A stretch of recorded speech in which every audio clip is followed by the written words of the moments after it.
This portion of the John Fredericks Show is brought to you by Hargrave Military Academy. Attend an educational and informative open house event at Hargrave Military Academy in Chatham, Virginia. For more information, visit online at hargrave.edu. Hargrave Military Academy. Build his future. Joining me now is Congressman from the 3rd District of Virginia, a Democrat, Bobby Scott. Congressman, great to have you with us. John, good to be here again. How you doing? Doing fine. Now, after coming on my show for 2 years, we finally find something to agree on. I'm so excited. Oh, you've agreed with everything. You just don't want to tell your listeners.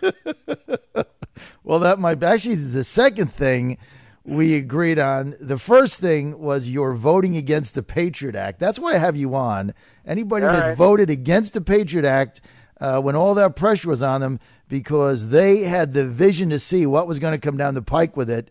That's why I'll have you on my show for life, just for that. Okay, now on a Wednesday night, the House of Representatives narrowly defeated an amendment that would have ended a national security surveillance program that, as we know now from Edward Snowden, is collecting hundreds of millions of Americans' phone records. Now we're finding out that the government is asking some of these internet companies to provide people's passwords. I mean, that's even beyond how bad we thought it was. It got narrowly defeated. And this is all revolves around Section 215 of the Patriot Act. And what I thought was fascinating is the author of that section, Congressman, Wisconsin Representative Jim Sensenbrenner, who's also been on my show many times, he was the author of that section, and he said it's run amok. What say you? Well, we started worrying about just going through library books.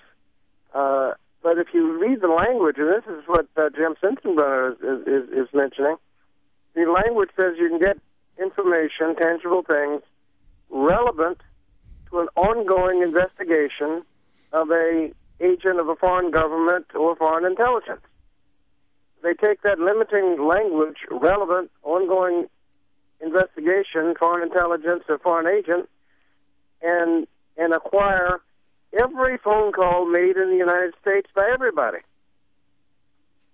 I think when Jim Sensenbrenner authored the words, he did not anticipate all phone calls made by everybody as qualifying for information relevant to an ongoing investigation of foreign agent or involving foreign intelligence. So the idea that you can get all that information is, frankly, surprised a lot of people who were involved in writing the language. The other thing is, is what you do with the information after you get it. Right. There was a case, a DNA case, a couple of weeks ago that wondered whether if you accused of a crime but not convicted, and they take your DNA when you're accused, can they keep the DNA? Mm-hmm. Well, they answered yes. Okay, so let's see what happens. You're accused of a crime, they take your DNA, it wasn't you. What's the next thing they do? They stick you into the database to see if you've committed a crime in the past. Well, if they just walked up to you and say, John, you look a little funny looking, we want to see if you've committed crimes in the past, give me your DNA, that would be laughable. There's no way they could get DNA, but once they legally have it, they can do what they want to with it. Now, once they get all of the phone calls in the possession of the FBI, what can they run a criminal investigation with that new evidence they've got? Mm-hmm. My reading of the statute is that criminal investigations are specifically allowed. In fact, when I asked Attorney General Gonzalez at a hearing, if you get the information, what could you use it for other than foreign intelligence? And he blurted out criminal investigation. Well, criminal investigation, you need to look, probable cause of a crime before you can start subpoenaing information like this. You don't need that if it's foreign intelligence. And so, can they get your sources? Can they, just since they got all these phone numbers sitting there, can they get your sources if they think you're releasing classified information? Well, who told you? Well, they just run your little phone number around and see who you're talking to. Is that legal? There are not really any statutory limitations on what you can do with information after you get the barrier is getting the information. But once you've got it, you've got it. And so who gets the information? The problem that's been articulated in the Boston bombing case is they didn't spread the information they had all over town. Right. The local police didn't know about it. The FBI or the NSA, everybody didn't know about it. So once they get that fact that you've been calling 900 pornographic numbers, once they get that information, who gets to see it? Now they have defended themselves by saying, "Oh, we only use the information judiciously. Right. We only query the database when we have good reason." Mm-hmm. And if you listen to the process, well, it sounds a little reasonable, but there's nothing in the code of the United States Code that limits them to that to what their voluntary practice is. Once they get the information, they've got it. Now, to paraphrase one former president, we may want to trust but codify. If that's what they're going to do with it, let's codify and say once you've got the information, you're limited on what you can do with it. But there's nothing in the code that limits right now, and so they've got the information. They can snoop around, no probable cause or anything, and do domestic whatever they want to do. Now, a few years ago, there was a barrier. If you got information through the NSA, you couldn't use it in domestic criminal cases. That's right. That firewall went down. Now you get one of these task forces, multi-jurisdictional task forces, where you got somebody in the NSA sitting at the table, or the FBI that has access to a FISA warrant. Mm-hmm. They say, well, we kind of think it's him, but we don't have probable cause. Well, John, you can get one of these FISA warrants. Let's see what you got. Let's run this number through some information you've got. Well, are you running a criminal investigation without the normal civil liberties? That's the problem you've got. And there's nothing in the code. They fuzzify when they answer questions what they're restricted from doing by code and what they restrict themselves from doing. They say, well, they put in the order that they can only use it for this, that, and the other. The code is specific. If you are entitled to information, you get it. There's nothing, and it says the court shall give you a warrant. There's nothing in the code that requires you to be limited on what you do with information after you've gotten it. I mean, when you really break this down, the access to information that the government is now authorized to get on the citizens of the U.S. and then do with it as they please, I mean, to me, this is one of the scariest things out there. I am dumbfounded that, quite frankly, that it got 217 members of Congress voted it down. Well, the problem, let me tell you what the problem is, John. If you voted like you and I on a position on the side that you and I support, if anything happens, if the amendment is passed and anything happened in the future, they would publish the name of everybody that voted for it and said, well, if we had a little more information, we could have prevented this.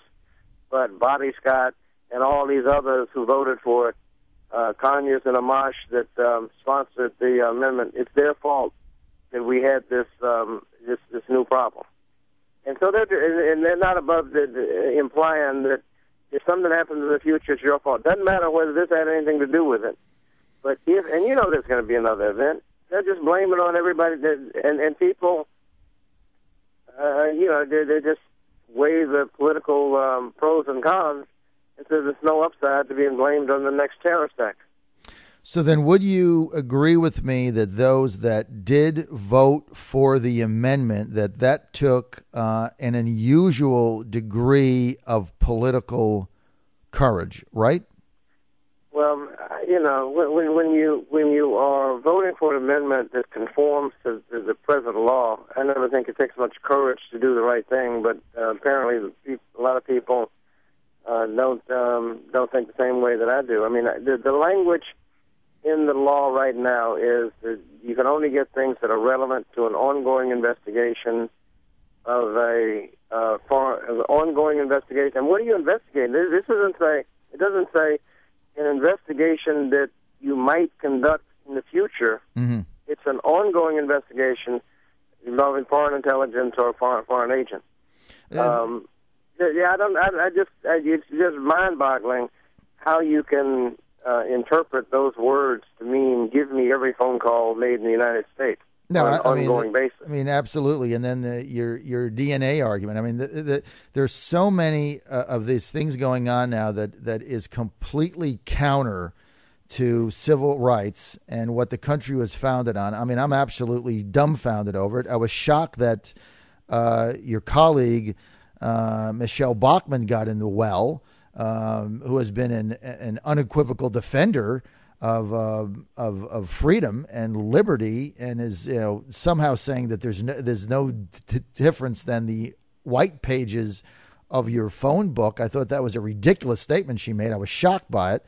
But with the white pages do not say who called who. Exactly. I mean, it was so, and I.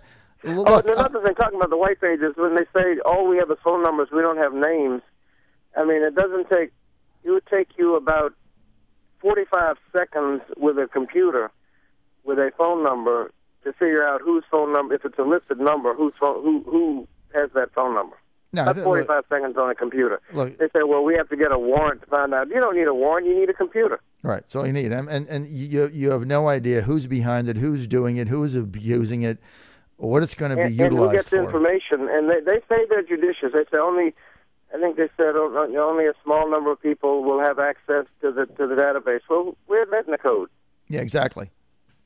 I mean, that's the issue. Okay, Congressman, I want to move on here to Edward Snowden, and I'm going to ask a tough question, and I'm not singling you out by any means, but right now he's an international fugitive. The federal government wants very bad to get their hands on this guy and get him interrogated and then probably in jail.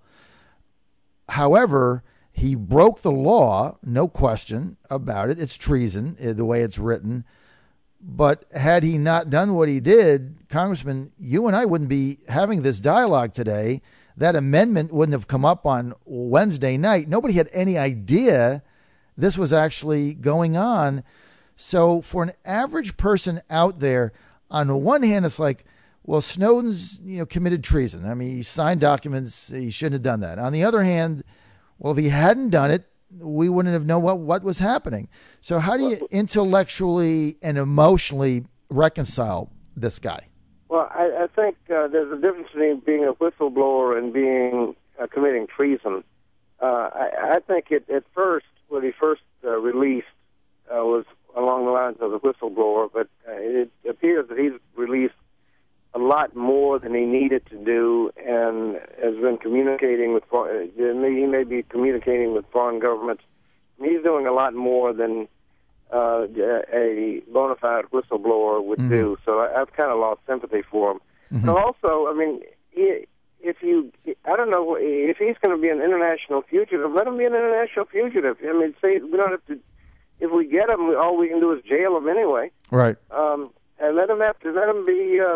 What's he going to live in Venezuela somewhere? I mean, just let him live just leave him alone. I'm a little concerned that we are jeopardizing our our diplomatic relations with several foreign governments over this one individual. I mean, if you got him, if he decided not to talk, I assume we're not going to torture him. Unfortunately, past administrations have, there's reason to believe that we have committed torture. I'd hope we wouldn't dip to that level, but if he decides not to exercise his Fifth Amendment, you can't get any more out of him if you get him than you did before you got him. I just assumed let him sit in the airport for the rest of his life.